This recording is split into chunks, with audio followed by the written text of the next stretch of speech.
Hello and welcome to a new video of a review of a cassette deck. In today's video we have this great Sony TC WR99ES double cassette deck, which was probably the top of the line of Sony double cassette decks, and it deserves a lot because not many brands tried to do their best in double cassette decks. They weren't as sophisticated sonically and with features as the single cassette decks. This one is an exception, and a great exception. It has plenty of features, and it was made without any compromise in some aspects. It has so many features, and this door opens and lets us see that it has many controls. And for example, we have controls for the tape speed, which is not very common in a deck, and let alone a double cassette deck. We have dubbing level. We can even control the bias in the recording. This I don't seem to remember any other double cassette deck of any other brand with bias control in their double decks, except for one or maybe two models of TEAC, but they were very cheap models that I don't know why they had bias control. This is the recording level knob, which is motorized.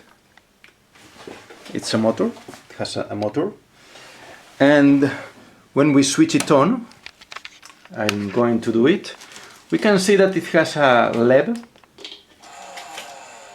It makes this nasty noise because the mechanism in these decks, in this unit, are broken because of the box where it came from fell, and it had a extreme bump, and it broke both mechanisms. I could fix one, but not both. You see the display, which has double counters for each. I'm switching it off. For each deck. And I'm switching again the lights just to see that it has many indications. Fade, Dolby, independent Dolby for each mechanism for each deck.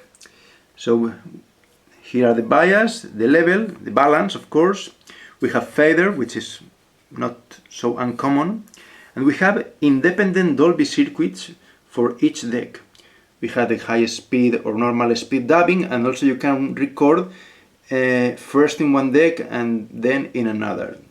It's an auto reverse deck, so you can select the usual direction mode, and it has level for the phones, which is not very common either. It has a motorized door, which is a bit difficult to open because this deck is broken. I have to, here it is. So you can see the internals. This is an amorphous head, laser amorphous, as it calls this deck. You can see it, and you can see the capstan is not in its place. I can move it because this mechanism, which you can hear, let me zoom out, this is broken. These plastic pillars broke in an extreme bump that twisted even the metal below.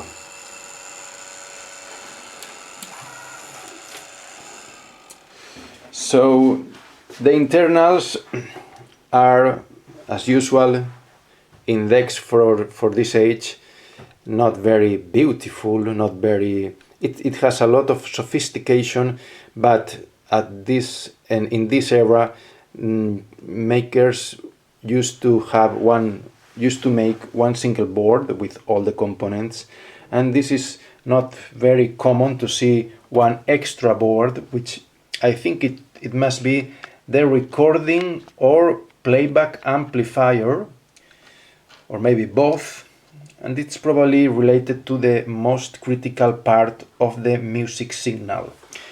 A special thing we can take a look here is that it has two twin integrated circuits for each mechanism. As they are so complex, Sony put two independent integrated circuits for each deck. It is an expensive mechanism. It has three motors. It was the top mechanism, and you can see the assistant motor, the real motor, and here the capstan motor. And that's it. Beautiful deck, unfortunately in very bad shape, and it's probably going to the trash because I can't use more space. Real pity. I'm so sad. I don't think I can sell it, but I will try for at least a couple of weeks.